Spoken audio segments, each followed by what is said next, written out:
120 মিনিটের লড়াইয়ে আর্জেন্টিনার ফাইনাল হার স্পেনের কাছে। দর্শক, লিওনেল মেসির সর্বশেষ বিশ্বকাপে স্পেনের কাছে হারলো ফাইনালে। দর্শক, আজ বাংলাদেশ সময় রাত 1টায় বিশ্বকাপের ফাইনালে মুখোমুখি হয় আর্জেন্টিনা এবং স্পেন, যেখানে ম্যাচে আর্জেন্টিনাকে শুরু থেকে বেশ ভালোই চাপে রেখেছে স্পেন। আপনি জানলে অবাক হবেন, আর্জেন্টিনা পুরো 90 মিনিট জুড়ে একটা শটও নিতে পারেনি স্পেনের বিপক্ষে। এটা আপনি কিভাবে বিশ্বাস করবেন? পুরো টুর্নামেন্টে 19 গোল করা আর্জেন্টিনা স্পেনের বিপক্ষে একটা শটও নিতে পারেনি ম্যাচের পুরো 90 মিনিটে, যেখানে স্পেন একের পর এক অবিশ্বাস্যভাবে আক্রমণ করেছে আর্জেন্টিনাকে। লামিন ইয়ামাল, ওয়ারজাবালরা একের পর এক দুর্দান্ত শট নিয়েছে আর্জেন্টিনার গোলবারে।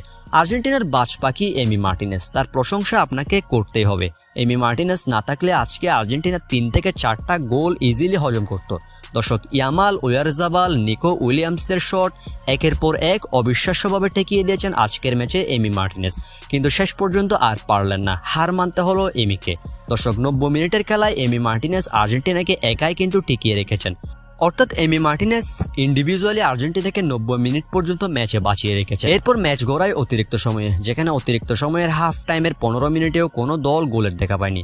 তবে হাফ টাইমের পর শুরুতে অর্থাৎ 106তম মিনিটের মাথায় গিয়ে গোল হজম করলো Argentina. Spanish striker Ferran Torres দুর্দান্ত শট নিলে সেই শট সেভ করতে ব্যর্থ হন আর্জেন্টাইন বাজ পাখি এমি মার্টিনেজ। যদিও এখানে এমি মার্টিনেজের কিছুই করা ছিল না, স্পেন 106তম মিনিটের মাথায় এই গোলের মধ্য দিয়ে 1-0-তে এগিয়ে যায়। এরপর 112তম মিনিটে যদিও স্পেন আরও একটা গোল করে এই ম্যাচে, কিন্তু সেটা অফসাইডের কারণে বাতিল হয়ে যায়। অর্থাৎ টোটাল 2টা গোল করেছে স্পেন এই ম্যাচে। শেষ পর্যন্ত আর্জেন্টিনা গোল হজম করার পর ম্যাচে শট নিতে পেরেছে, অর্থাৎ 106 মিনিট পর্যন্ত আর্জেন্টিনার শট ছিল 0। এরপর আর্জেন্টিনা 2 থেকে 3টা দুর্দান্ত সুযোগ পায় গোল করার, যেখানে জুলিয়ানো সিমিওনে এই জায়গা থেকে গোল করতে ব্যর্থ হন। বলটি তিনি মেরেছেন গোল পোস্টের উপর দিয়ে। শেষ পর্যন্ত 120 মিনিট পর্যন্ত স্পেন লিড ধরে রেখে দুর্দান্ত জয় তুলে নেয় এবং 2010 সালের পর 16 বছর পর এবার স্পেন জিতল তাদের দ্বিতীয় বিশ্বকাপ। অর্থাৎ স্পেন এই ম্যাচে কিন্তু দুর্দান্ত পারফরমেন্স করছে, তাদের প্রশংসা আপনাকে করতে হবে। অন্যদিকে এই ম্যাচে কিছুই করার ছিল না লিওনেল মেসির, একা আর কতটুকু টানবেন দলকে? পুরো টুর্নামেন্ট জুড়ে আর্জেন্টিনার হয়ে করেছেন 8 গোল, যেখানে আর্জেন্টিনার স্ট্রাইকাররা তেমন একটা জ্বলে উঠতে পারেনি এবারের বিশ্বকাপে।